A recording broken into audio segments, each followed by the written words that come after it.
Todos ustedes, muy buenos días, buenas tardes, buenas noches, dependiendo del momento en el cual estén viendo este video.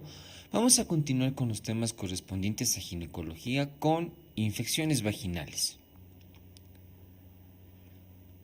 No solo las infecciones vaginales, sino las infecciones en general tienen varios métodos de diagnóstico, entre ellos la clínica, estudios de imagenología y, sin lugar a duda, uno de los más importantes son las técnicas microbiológicas, ¿sí?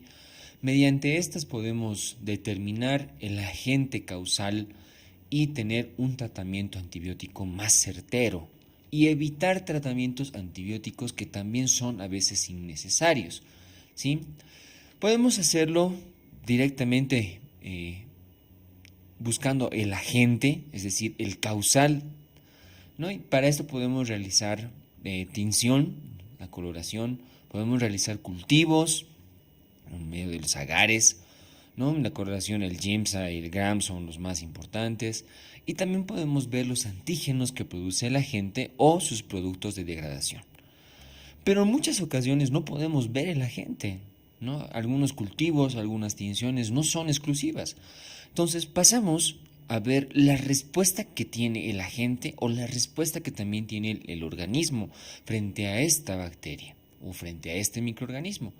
También se puede realizar mediante microscopía, mediante los cultivos, los antígenos que sea por aglutinación, ver los anticuerpos que está teniendo el organismo, pero es sin lugar a duda uno de los más importantes actualmente los marcadores biomoleculares, ¿no? Dentro de ellos el PCR en tiempo real es el más importante, es la forma como podemos ver la probabilidad del microorganismo para poder tener un tratamiento adecuado. Pregunta: la presencia de manifestación clínica por un microorganismo se denomina infección, enfermedad, infección subclínica, portador o colonización. Bueno, tenemos que tener en cuenta que las infecciones vaginales pueden tener dos perspectivas a la larga. Uno es que puedan provocar procesos de infertilidad o de esterilidad mediante la bibliografía que lo lean. Y y los agentes que pueden provocar esto son las enfermedades pélvicas inflamatorias, tuberculosis, endometritis, infecciones puerperales o infecciones posaborto. Pero no solo pueden repercutir en el tema de la fertilidad, sino que pueden provocar abortos, ¿no? Dentro de estos, la sífilis, la toxoplasmosis, la brucelosis, paludismo, chagas, listeriosis, clamidiosis y micoplasmosis son los agentes más importantes en relación a aborto, hablando netamente de infecciones en ginecología. Y bien, pasamos a definir, ¿no?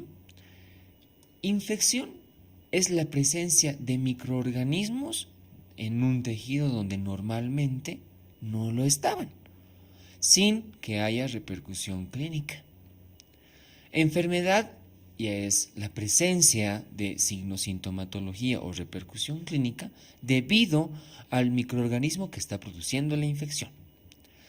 Infección subclínica es la presencia de microorganismos que estos puedan ser detectados o puedan ser verificados mediante algún medio, pero que no están provocando signosintomatología. Portador tiene una connotación más o menos similar porque es la presencia de microorganismos en un tejido que inicialmente pudo haber tenido un proceso clínico, pero que al momento actual no tiene implicancia clínica y que ésta puede diseminarse a otro tejido mediante una forma de contagio. Y colonización es más o menos algo muy similar a infección subclínica, porque es la presencia de un microorganismo que ha colonizado, o sea, se ha sentado en un lugar donde antes no estaba y que puede ser verificado por algún método de cultivo o de diagnóstico. Las definiciones anteriores son ligeramente ya un poco más antiguitas. Y ahora tenemos las definiciones por las guías de campaña para la sepsis, ¿no? que es importante tenerlas en cuenta para la actualización. Infección no ha cambiado, es la presencia de microorganismos en un tejido que normalmente no lo habían o en un tejido donde normalmente es estéril el lugar. Síndrome de inflamación de respuesta sistémica. Esto no tiene inicialmente nada que ver con un proceso infeccioso, sino que es la connotación de cuatro factores importantes, como ser taquicardia o hipertermia o hipotermia, 38 y 36 grados correspondientemente, frecuencia cardíaca mayor a 90 latidos por minuto, una frecuencia respiratoria mayor a 20 o la presencia de leucocitosis mayor a 12.000 por campo, ¿sí? Bacteriemia es la presencia de bacterias en torrente sanguíneo. Sepsis es la presencia de un SIRS a costa de un proceso infeccioso. Sepsis grave ya es la presencia de lo mismo que hemos descrito, más sin embargo se añaden síntomas de hipoperfusión o hipotensión. Y choque séptimo se denomina a la presencia de compromiso del estado general en la cual se necesiten de sustancias vasoactivas. Esta es la última clasificación en relación a un proceso infeccioso. Entonces, la presentación de manifestación clínica por un microorganismo se denomina enfermedad. Tenemos que tener en cuenta de que a lo largo de los años se hicieron muchos estudios sobre el flujo que había o la descamación que tenía la vagina en general, y se ha demostrado de que habían unos microorganismos que no producían un proceso infeccioso y se denominaron flora microbiana normal, flora microbiana autóctona, ha tenido muchas connotaciones, ¿no? Entonces, se ha demostrado que muchas bacterias no tienen una implicancia clínica y que en gran parte de las veces pueden estar de por vida en el tracto genital inferior y prácticamente ser como comensal, que inclusive tienen una ligera implicancia inmunológica junta con la paciente. Entonces tenemos en la flora del tracto cérvico-vaginal aproximadamente unos 15 microorganismos identificados hasta el momento, dentro de los cuales el más importante es el lactobacillus, ¿no? Como también se conoce por bacilos de Doederlein, porque fue justamente este doctor el que descubrió estos bacilos y le puso el nombre de bacilos de Doederlein, ¿no? Son los más representativos, ¿sí? Dentro de los bacilos gram positivos. También hay Corynebacterium y, en menor proporción, Gardnerella vaginalis. Dentro de los cocos gram positivos tenemos a Staphylococcus epidermidis, y más cercano a la vulva especialmente, y a todos los demás en menos connotación, como Staphylococcus aureus, Streptococcus del grupo B, Enterococos, Streptococcus no hemolíticos, Streptococcus alfa hemolítico. Bacilos gram negativos, como E. coli, Proteus, Klebsiella, Enterobacter, podemos ver igual, no son tan predominantes. Molicutes como Mycoplasma hominis o Ureoplasma urealyticum. Este último sí parece tener un poquito de mayor implicancia, y las levaduras entre el 15 a 30%. Ahora pasamos a las bacterias anaerobias. Habíamos visto ya anteriormente todas las aerobias. Dentro de las anaerobias, igual, lactobacillus, tenemos Eurobacterium, Propionibacterium, Clostridium, SPP, todos igual, bajos. Peptococos, 76%, Peptostreptococos 56%, otros del 5 al 31%, bacilos gram negativos, Prevotella, Porphyromas en el 18%, bacteroides en el 0,13%, Fusobacterium del 7 al 19% y cocos gram negativos del 2 al 27%. Vemos que los anaerobios no son tan representativos como lo eran los aerobios, ¿no? Pregunta: ¿cuáles son los valores normales del pH vaginal? 2.5 a 3.5, 3.8 a 4.5, 6.5 a 7, 7.5 a 8, o interfiere en relación a la ovulación. Tenemos que tener en cuenta un aspecto y la influencia que tiene el flujo vaginal para mantener justamente la flora microbiana normal y que ésta pueda defenderse de otros agentes agresores externos. Primero está la influencia de los estrógenos. Se ha demostrado que los estrógenos, el producto de degradación del epitelio vaginal y en relación con los estrógenos, contiene altos niveles de glucógeno y estos son necesarios para sintetizar justamente los lactobacilos. Entonces, la influencia de los estrógenos es muy importante. La influencia externa igual es bastante importante, el hecho de que a lo largo de la vida hayan procesos infecciosos, cuerpos extraños, es importante para realizar una memoria en la inmunización de la paciente, ¿no? Lo mismo en relación con los microorganismos. El aspecto del flujo vaginal es claro, inodoro por lo general y mantiene un pH ácido justamente por el efecto de los lactobacilos y por el efecto también del glucógeno con los estrógenos. ¿Sí? Entonces el pH es 4.5. Si queremos ser más específicos, es de 3.8 a 4.5. Hay un mecanismo de regulación para justamente tener este pH, para justamente tener este proceso de que los lactobacilos estén ahí trabajando de manera adecuada y contrarrestando con otros procesos infecciosos. El primero es la acidogénesis. Como ya habíamos visto, por el efecto estrogénico, el glucógeno es muy aprovechado por el epitelio para que se formen lactobacilos y estos puedan tener un adecuado trabajo. También está el agua oxigenada. Se ha demostrado de que puede ser producto de degradación de los mismos lactobacilos o de otras bacterias comensales que interfieran en la producción de agua oxigenada y esto interfiere en la defensa en bacterias productoras especialmente de catalasa. Las bacterias que hayan en epitelio vaginal son importantes y las inmunoglobulinas. La más importante, la A. Se ha demostrado que la hemoglobina A es predominante en el flujo vaginal, en la mucosa vaginal. También la M y la G están correspondientemente.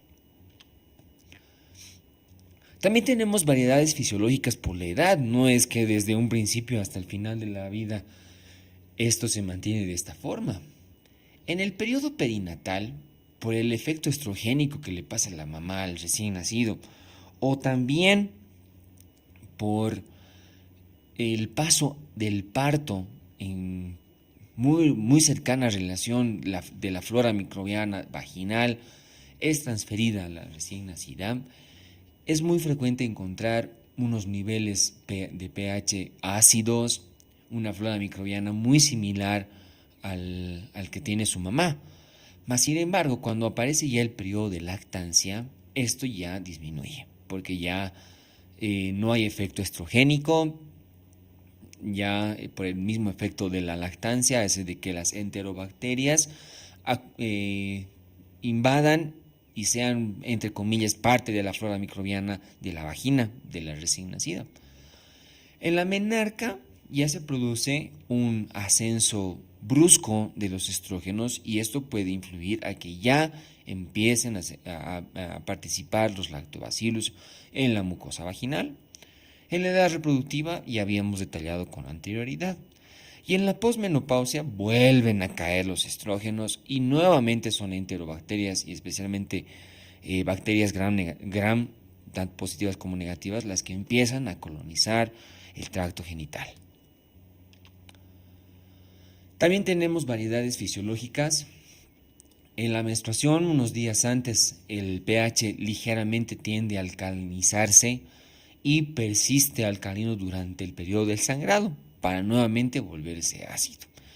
En el embarazo proliferan considerablemente los lactobacilos, hasta aproximadamente un 97%.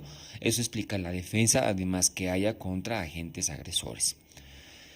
En relación a uso de tampones y toallas, se ha demostrado de que las pacientes que usan tampones son más propensas a tener enfermedades como estafilococo epidermidis, y las pacientes que tienen uso de toallas femeninas son más propensas a tener enterobacterias, ¿no?, como colonización. La relación sexual evidentemente es uno de los principales factores como para que haya una variedad en la flora microbiana normal. Esto es porque el semen tiene una característica alcalina, llena de zinc, llena de otros sustratos amorfos en relación al pH vaginal, en relación a la mucosa vaginal. Y esto evidentemente puede alterar ligeramente, no solo por el hecho del semen, sino por el mismo hecho del trauma sexual que implica la penetración. El dispositivo intrauterino, los hilos de la T de cobre pueden influir un cuerpo extraño en el pH vaginal y este puede exacerbarse. Los diafragmas, y especialmente los que tienen espermicidas, pueden alterar considerablemente la presencia de la flora microbiana normal del lugar. Pregunta: ¿cuáles son los valores normales del pH vaginal? Pues ya hemos visto que es ácido, ¿no? Entre 3.8 a 4.5. Clasificación de la flora vaginal. Esto es en relación a la funcionalidad. Se ha visto que hay una flora microbiana que es permanente, es decir, que está todo el tiempo en mucosa vaginal. Una flora microbiana esporádica, que quiere decir que en distintos momentos del ciclo menstrual se exacerban, luego bajan, se exacerban y luego bajan. Sí, pero es que están ahí.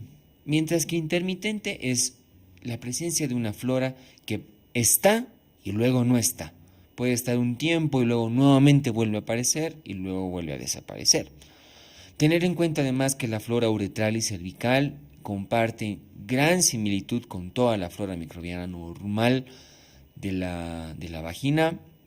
En relación a la flora uretral, esta se puede alterar más con las relaciones sexuales y los procesos cervicales tienen una diferente connotación en relación a la edad reproductiva de las mujeres.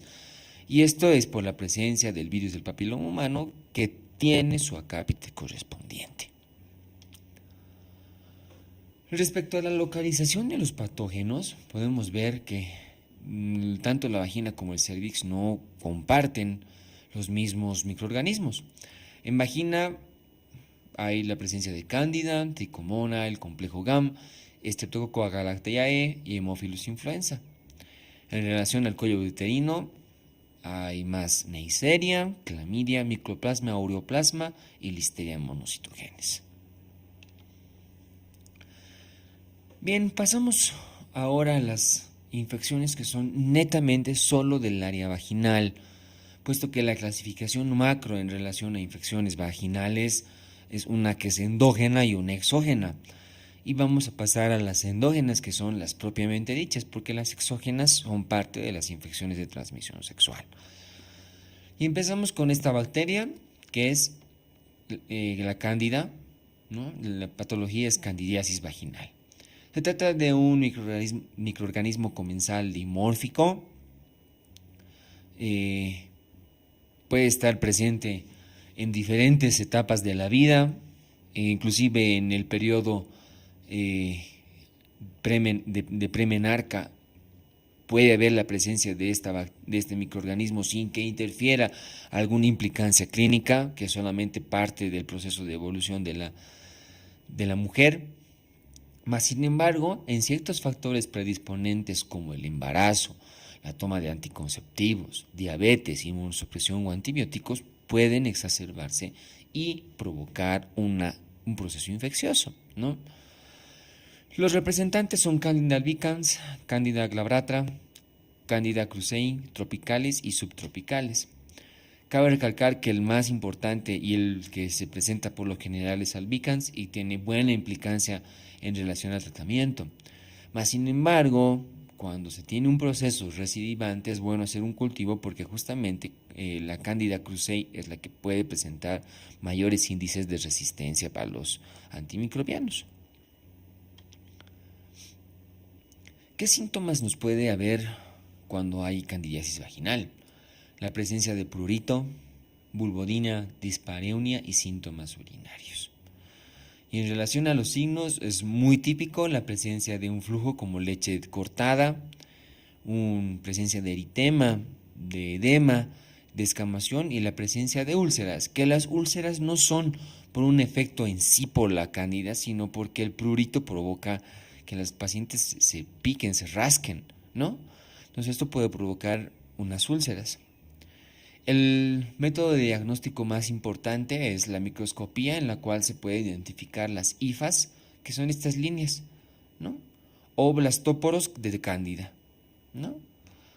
¿Cuál es el tratamiento de elección? Es en relación a los imidazoles, como ser el clotrimazol, miconazol, ketoconazol, oxinazol y tioconazol. Pasamos también a la vaginosis bacteriana, donde es un complejo que producen los siguientes microorganismos: Gardnerella vaginales, anaerobios, mobiluncus y micoplasma. Esta es la infección vaginal más frecuente que hay. De todas, representa aparentemente un 70% de las consultas en ginecología, y que pues tiene dos formas de patogénesis. Uno está en relación a los factores hormonales, ¿no? Se ha demostrado que que antes de la menarca y después de la menopausia no es tan frecuente como lo es en la edad reproductiva. Y el hecho de la participación estrogénica tendría una implicancia importante, no exclusiva, pero importante. Y evidentemente las modificaciones del pH vaginal son importantes para que pueda producirse esta situación. Hay ligeras connotaciones que hay que tener muy en cuenta con la presencia de vaginosis bacteriana, ¿no? Porque en el periodo de embarazo puede provocar una amenaza de parto prematuro.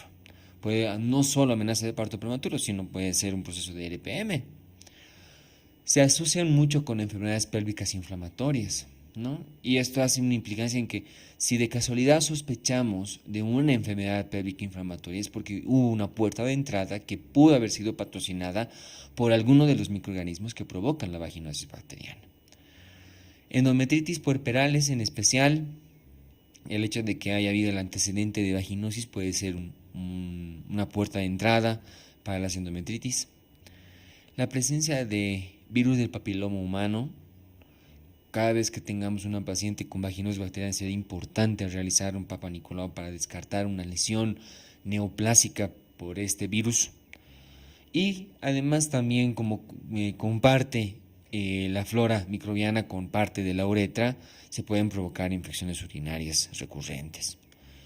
Los criterios diagnósticos para hacer vaginosis bacterianas: que el pH sea mayor a 4,5, que responda al test de aminas positivo, que en la microscopía y a la presencia de los Clue cells, que el flujo sea grisáceo o a veces amarillento con el típico mal olor. Y el tratamiento de este complejo por lo general va bastante bien con metronidazol, ya sea en óvulos o también como por vía oral. Para reforzar vamos a hacer un casito clínico que dice: paciente de 35 años de edad acude a la consulta externa de ginecología refiriendo que desde hace 3 meses presenta un flujo amarillento fétido cual olor a pescado. A la inspección vaginal se evidencia leve eritema de paredes vaginales y evidentemente la presencia de moderado flujo genital amarillento. Ante el caso propuesto, ¿qué estudios solicitaría? Tinción Gram, microscopía, hemocultivo, ELISA o todas las anteriores. Pues claramente estamos frente a una vaginosis bacteriana. Ya habíamos visto que observar los Clue cells en la microscopía es parte del diagnóstico. No realizamos ni tinción ni hemocultivo, ni mucho menos ensayos biomoleculares. Muchísimas gracias. Me despido con una frase del escritor Paulo Coelho que dice: el mundo está en manos de aquellos que tienen el coraje de soñar y correr el riesgo de vivir sus sueños. Muchísimas gracias.